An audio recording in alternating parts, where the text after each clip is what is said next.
Ayan. Sarap, may discartes. Ang ating ulam. Ayan. Hindi ko naman po makakain lahat yan. Yung matitira po, kakainin ng anak ko pagkagaling ng school. Magandang araw, may discartes. Ayan. Ako po ay magluluto ng ulam. Ulam ko kasi tayo lang naman po ang nandito sa bahay. So pagkagaling po ng work, nagpapalengke po ako ng inuulam ko. Kahit po late yan, basta ako mismo ang nagluluto ng aking kinakain. So ako po ay didinengdeng. Ayan po, oh, meron tayo ditong kulitis. Ilocano po nito ay kalunay. Nag-uulam pa ka ng ganito, may discartes. Ito yung walang tinik, hybrid, malalaking kulitis. Tapos meron ako ditong gabi, taro root, at saka kamote. So pakukuluan ko lang po ito. Pagka kumulo na po siya at lumambot, lalagay na natin po yung dahon. So ganun po kadali ang gumawa ng ganitong klaseng ulam. So, naglagay tayo dyan ng 3 baso ng tubig. Maliit lang po na baso yan. Papukuluan lang po natin ang mga ingredients. Isasabay natin ang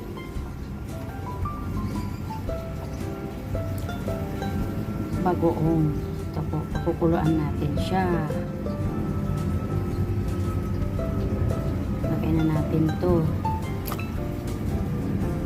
Ganito lang kabilis magluto ng ganitong ulam, may discartes.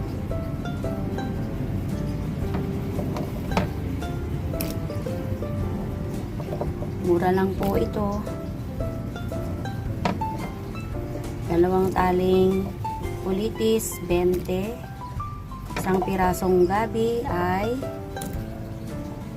25, 45.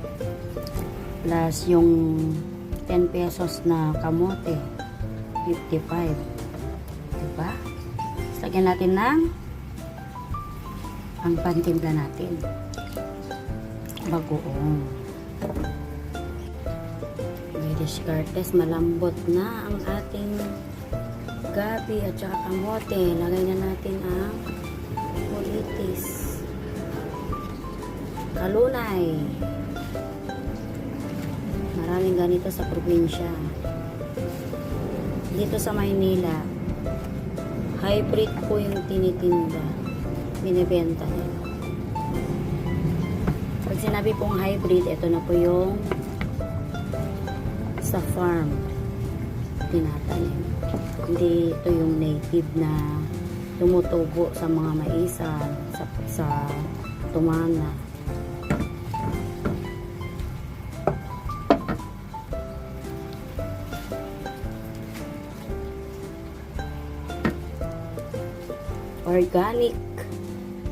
Organic ulam, walang mantika, natural ang lasa. Ayan,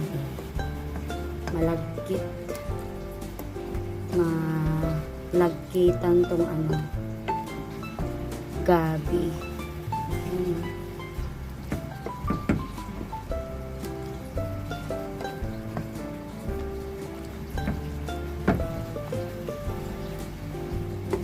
Dumikit na siya.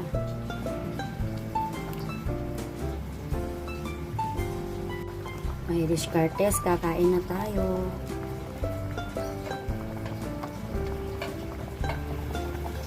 Pagka-uwi ko dito sa bahay kanina,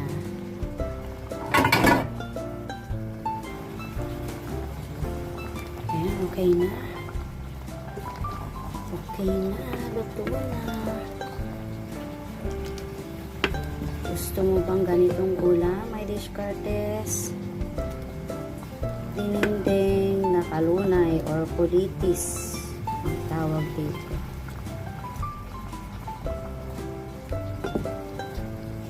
Dalawang tali kanina to pero konti na lang siya. Kain na tayo. Ayan. Sarap, may discartes. Ang ating ulam. Ayan. Hindi ko naman po makakain lahat yan. Yung matitira po, kakainin ng anak ko pagkagaling yung school.